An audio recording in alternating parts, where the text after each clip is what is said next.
terjadi cuma kita layani. Nah, bukan kecot lapar.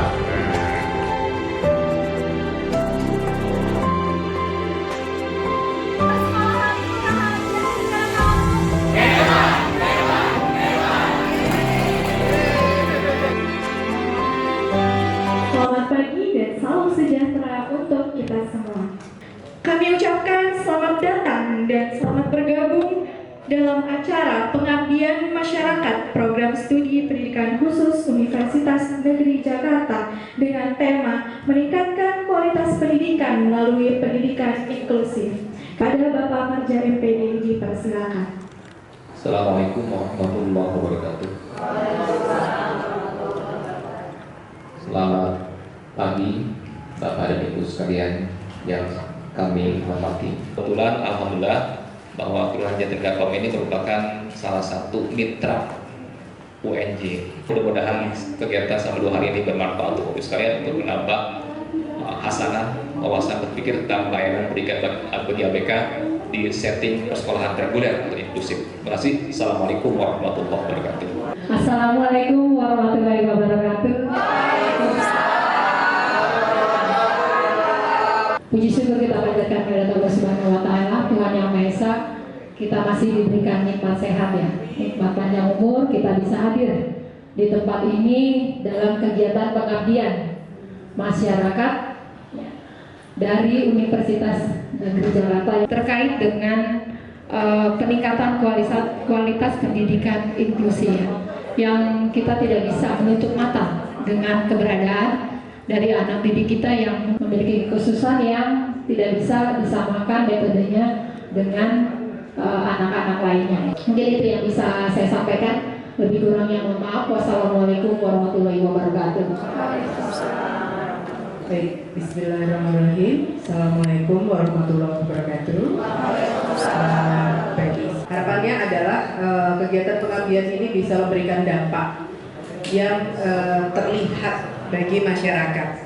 Kalau saat ini adalah arahnya tema kegiatannya adalah untuk mewujudkan sekolah yang ramah bagi anak berkebutuhan khusus. Semoga ke depan anak-anak yang berkebutuhan khusus di wilayah Kelurahan Jatinegara Kaum ini memperoleh perhatian yang lebih baik dibandingkan wilayah lain yang belum menjadi binaan. Memperkenalkan diri, saya Citra Sri Maulidina, dosen baru di program studi pendidikan khusus. Hari ini akan menyampaikan terkait konsep pendidikan inklusif yang ada di sekolah. Baik, kepada Bapak Dr. MPD kami persilakan. Oke, Assalamualaikum warahmatullahi wabarakatuh. Oke, kita relaks dulu. Kalau kita ada di kelas, pasti masih ada siswa yang kalau kita jelaskan ngerung-ngerung itunya, dahinya. Lalu tidak terjawab permasalahannya, khusus pada pelajaran-pelajaran yang sifatnya akademik. Nah, sekarang saya ingin mengajak kepada Bapak Ibu, bagaimana sekolah itu menjadi tempat yang mengundang mereka untuk datang. Bukan hanya sekedar untuk kumpul, mengakomodasi, menerima semua anak. Pendidikan inklusif tidak hanya berbicara bagaimana disabilitas masuk sekolah, tidak itu. Tapi bagaimana kita melayani semua anak sesuai kemampuannya. Kita manusia itu dipisahkan oleh manusia lainnya, maka itu sebuah bentuk ketidakadilan. Mungkin itu dari saya. Terima kasih. Wassalamualaikum warahmatullahi wabarakatuh.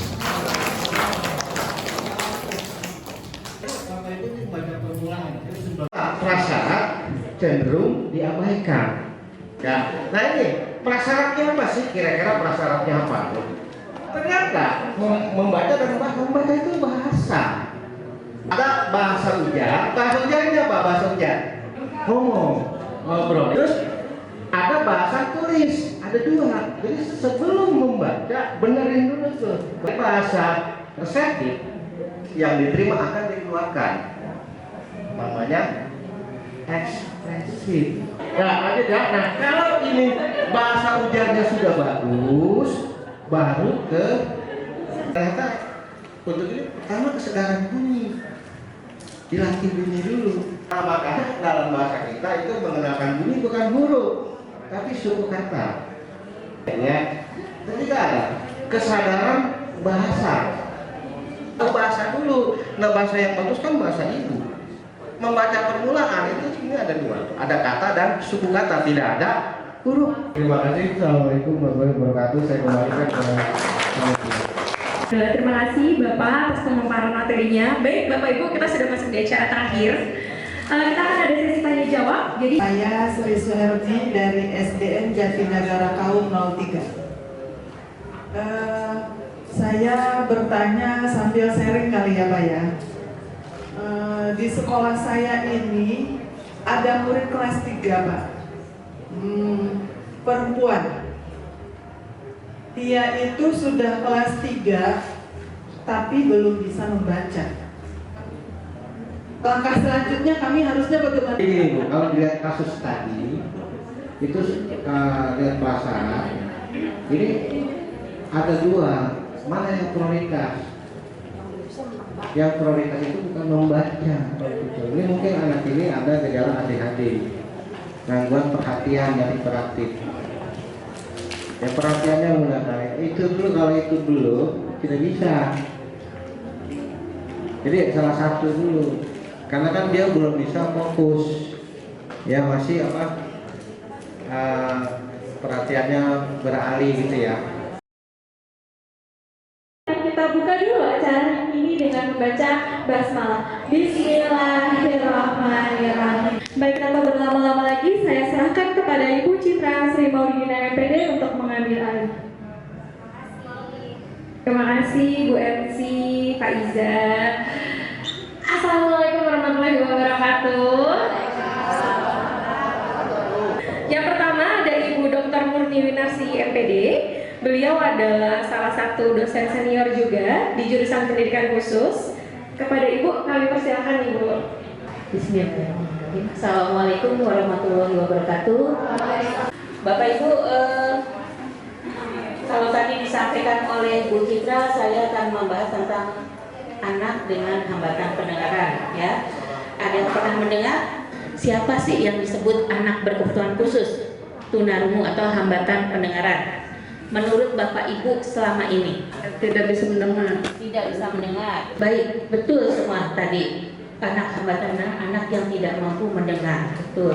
Tapi bukan hanya tidak mampu mendengar, dia juga tidak mampu berkomunikasi dengan bahasa lisannya, dengan bahasa verbalnya. Jadi anak tunarungu itu kalau ibu merasa atau melihat anak yang perhatiannya penuh ke ibu, lihatin gitu ya, terus kayaknya ada rasa-rasa curiga atau apa, dia bukan berarti negatif itu, karena dia ingin tahu apa sih yang ibu ucapkan, makanya visualnya itu yang diandalkan.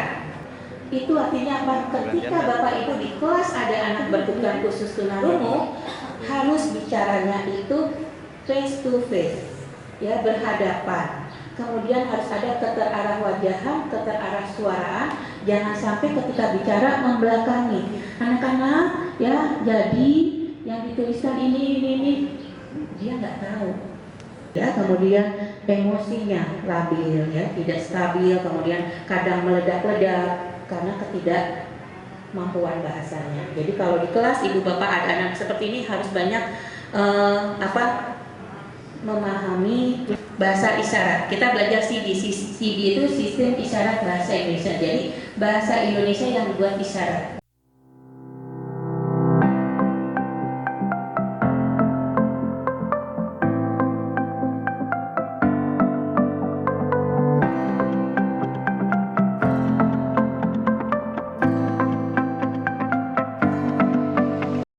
Terima kasih. Selanjutnya akan ada pemateri kedua, yaitu dari Bapak Dr. Lawan Erlani MPD. Selamat pagi, Assalamualaikum warahmatullahi wabarakatuh. Tentang pendidikan inklusif. Tapi hari ini saya tidak akan bicara konsep pendidikan inklusif, tapi akan bicara sebetulnya pendidikan inklusif itu apa. Karena apa? Banyak yang salah paham, jadi paham salah. Bapak dan Ibu di kurikulum Merdeka ada yang namanya diferensiasi sekarang itu ya, yang menjadi keywordnya. Itu kalau teman-teman di pendidikan khusus itu sudah biasa. Karena kemarin kita biasa di dalam perbedaan dan keberagaman. Jadi seperti itu yang akan dihadapi oleh teman-teman. Kenapa? Karena sekarang mazhabnya sudah berubah. Di tataran internasional yang namanya layanan untuk anak berkebutuhan khusus itu sebagai indikator utama. Untuk apa? Untuk mendapatkan berbagai pengalaman-pengalaman, mendapatkan mandatori, mendapatkan subsidi, bantuan-bantuan. Itu seharusnya sekarang itu artinya inklusif sebetulnya. Ketika keberagaman, latar belakang, kemudian berbagai macam persoalan-persoalan itu sedemikian rupa dan sedemikian menawan yang menghiasi hasanah di dalam kegiatan bernegara dan berbangsa. Itu 65% sampai 70% adanya di sekolah umum. Bapak dan Ibu sekarang itu banyak bertemu dengan ABK sebetulnya. Kenapa demikian? Karena ABK itu ada dua secara garis besar. Ada yang temporer dan ada yang permanen. Yang temporer ini yang banyak di Bapak Ibu, yang menjadi dasar di dalam pembelajaran. 3 hal yang sangat menjadi krusial. Yang pertama kesulitan membaca, yang kedua adalah menulis, dan yang ketiga adalah berhitung. Itu 3 hal itu yang bermasalah. Di dalam akomodasi pembelajaran bukan hanya anak-anak berkebutuhan khusus, pada anak-anak normal pun sama. Ada 4 hal di dalam pembelajaran yang harus diakomodasi. Apalagi kalau kita mengacu pada KM, kurikulum merdeka, diferensiasi. Pertama adalah materi. Kemudian ada strategi, ada media, dan ada pengelolaan lingkungan. Itu 4 hal yang menjadi fokus kita di dalam pelaksanaan pembelajaran. Jadi kalau di dalam konsep pendidikan inklusif sama dengan kurikulum merdeka, itu harus dilihat kemampuannya sama atau tidak. Pipinya 1, 2, 3 dan 4, 5, 6, 7, 8. Kalau Tuhan dapat kawan baru, sayang kawan lama ditinggalkan Jepang. Bahasa Jepang, soreram, soreram, soreram, kawai kodomo, kawai no ni kisushi naiden, kisushi tara ataku naru yo, ichi ni santoshi, goroku shichi to hachi, atarashi tomodachi ga deki, temo watashi yo wasurenai. Dan balik lagi, atarashi tomodachi ga deki, temo watashi yo wasurenai. Terima kasih teman-teman kita semua. Kuis yang pertama, ibu-ibu, bapak-bapak, siapa yang mau kenalkan diri dengan bahasa isyarat?